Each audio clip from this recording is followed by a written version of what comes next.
안녕하세요. MC 따스입니다. 요즘 날이 많이 쌀쌀합니다. 아침 저녁으로는 초겨울 날씨인 것 같습니다. 최근 코로나19 유행을 벗어나서 소아와 청소년 사이에는 오히려 계절 독감이 유행이라고 하는데요. 그래서 오늘은 소아 청소년 코로나19와 겨울 독감에 대해서 보다 정확하게, 확실하게, 완벽하게 알아보도록 하겠습니다.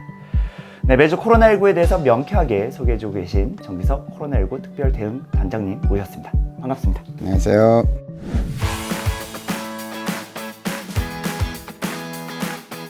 네, 지금 국내에는 코로나19 이외에도 겨울철에 오는 바이러스들이 유행이라고 들었는데요. 맞나요? 네, 지금 독감 유행주의보가 떴죠. 그래서 속도는 다행히 아주 급하게 오르진 않지만 독감이 돌고 있고요.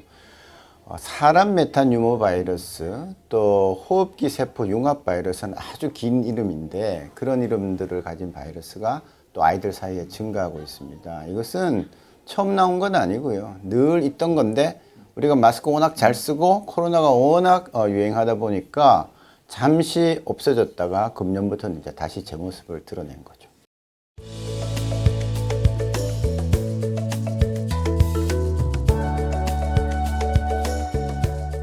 말씀하신 바이러스들은 그간 유행이 안 되었던 것 같아요. 좀 생소하게 그 용어들이 좀 들리는데요.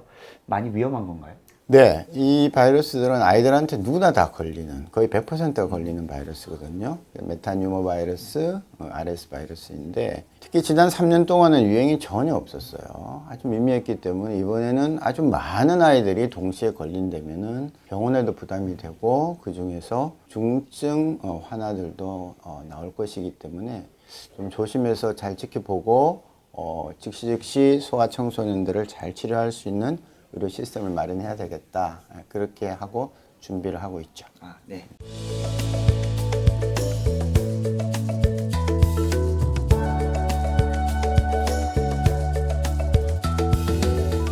네, 지금 소아와 청소년들 사이에서 유행하고 있는 코로나19와 겨울 독감에 대해서 지금부터 본격적으로 팩트체크 해보도록 하겠습니다.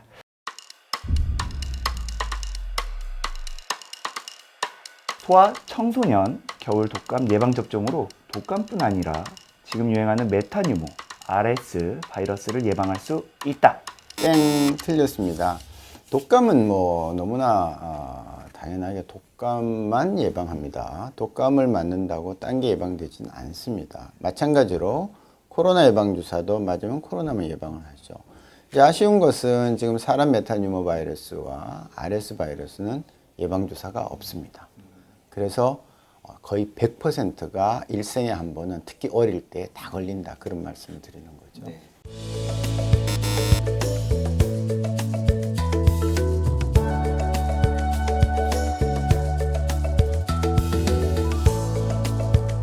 소아 청소년을 위한 독감 메타뉴모 RS 바이러스 치료약이 있다.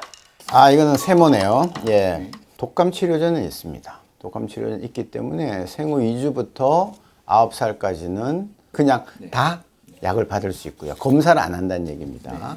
그 다음에 이제 그 이상 검사를 해서 양성이 나오면 치료제가 있는데 사람 메타뉴모 바이러스와 RS 바이러스는 특효약이 없습니다. 그렇다면 그냥 두는 건 아니고 우리가 대증요법이라고 부르는 해열제, 진통제, 항히스타민제 이렇게를 써서 나가는 건데 특효약이 없기 때문에 거기에 대한 증상 치료만 하다 보니까 바이러스는 계속 나오고 아이들끼리 만나면 또 옮기고 하는 그런 악순환이 이제 되풀이되기 때문에 유행이 대규모로 퍼져나갈 수 있죠.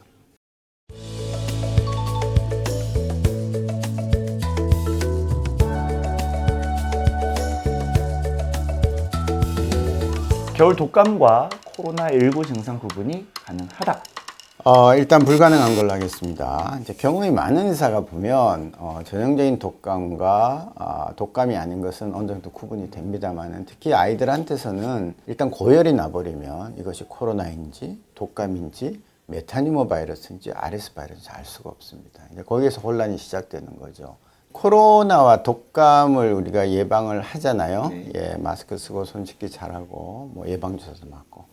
근데 나머지 휴먼 메타뉴모 바이러스라는 거하고 RS 바이러스도 예방주사는 없지만 코로나와 독감 맞듯이 개인위생수칙 잘 지키고 마스크 잘 쓰고 조심을 한다면은 그 두 개의 병도 자연스럽게 줄일 수가 있다는 겁니다. 네, 알겠습니다.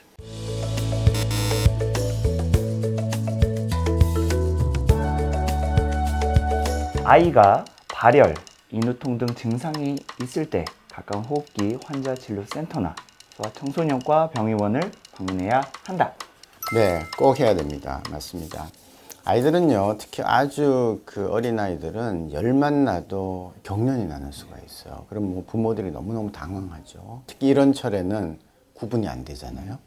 그래서 즉시 가까운 소아청소년과 의원을 가시던가 호흡기 진료센터를 가서 코로나인지 독감인지 아니면 다른 바이러스인지를 감별을 받고 특효약이 있는 병은 특효약을 처방을 받고 그렇지 않은 경우에도 해열제 등등의 증상을 치료해 주는 쪽으로 빨리 움직이시는 것이 아이를 둔 부모님들은 더 유리합니다. 주말이나 야간에 근처 호흡기 환자 진료센터나 청소년과 의원 이용이 어렵다면 어떻게 해야 할까요? 그 참 어려운데요. 그 의료 상담센터라고 각 그 광역 시도에서 마련해 놓은 데가 있습니다. 거기 홈페이지에 들어가시면요, 그 의료 상담센터 연락처가 있습니다. 아니면 보건소에 전화를 하시던가. 정 급하면 119에 몇 가지 우리가 준비해 놓은 그런 연락 시스템이 있습니다. 그러면 비대면으로 상담을 하시고 그러면 거기에 조치에 따라서 즉시 배정된 응급실 혹은 뭐 배정된 병실 또 어떤 조치 이런 것들을 따라 주시면 되니까요. 그 전화번호를 평소에 좀 이렇게 좀 따로 메모를 해 놓으셨다가 급할 때 찾으면 잘 안 찾게 됩니다. 메모를 해 놓으셨다가 우리 아이가 일요일 밤에 열이 난다. 그러면 즉시 전화해서 확인하고 조치를 취하시도록 그렇게 하셔야 되겠습니다.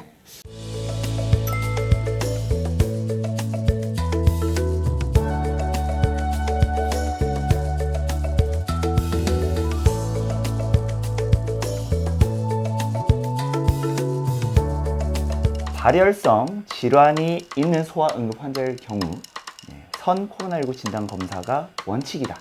그렇지 않습니다. 열이 나는 병은 굉장히 많죠. 그래서 열이 난다고 해서 코로나 검사를 먼저 하면은 그 검사를 기다리는 동안에 진짜 치료를 못 받을 수가 있어요. 그래서 선진료 후 검사. 그리고 정부에서도 이 조치를 지금 일단 전국에 있는 500여 개 응급실에다가 조치를 해놨습니다. 그렇기 때문에 검사를 받느라 기다리다가 정작 필요한 치료를 못했다. 이런 말이 나오면 안 되도록 준비가 되어 있기 때문에 검사를 한다고 오래 기다리면서 불이익을 당하는 일이 없도록 조치가 되어 있으니까 국민 여러분들 그거 아시고 일단 열이 나면 먼저 진료를 받고 필요한 검사가 이어진다. 그렇게 하시면 되겠습니다. 네, 알겠습니다.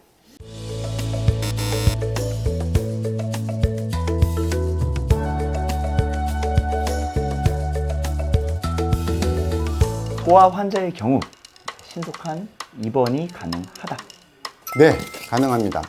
제가 이제 그 자문위원장으로 정부에도 오래전부터 계속 당부를 했습니다. 우리 대한민국의 미래인 아이들이 정말 입원해야 되는데 병실이 없다라든지 의사를 못 만나서 입원을 못해서 절대로 안 되겠다. 그래서 소아청소년 분야에는 최대한 노력을 해서 모든 조치를 다 하고 시스템을 갖춰놔라 이렇게 지금 주문을 하고 있고 계속 준비를 하고 있습니다. 특히 이제 좀 취약 시간인 주말, 야간 이런 때 안 될 때는 즉시 지자체에서 마련해 놓은 연락처에다 연락을 하셔서 입원을 하셔야 되고 지금까지는 병실이 충분히 준비가 되어 있습니다. 근데 만일 병실이 부족하게 되면 일선에서 잠시 혼란은 있을 수 있고요. 17개 광역시도마다 조건들이 다르기 때문에 어떤 일부 지역에서는 특정 시간대에 어려울 수는 있겠습니다만은 일단 제도적으로는 거의 완벽하게 준비가 돼 있다 그런 말씀드립니다. 네, 알겠습니다.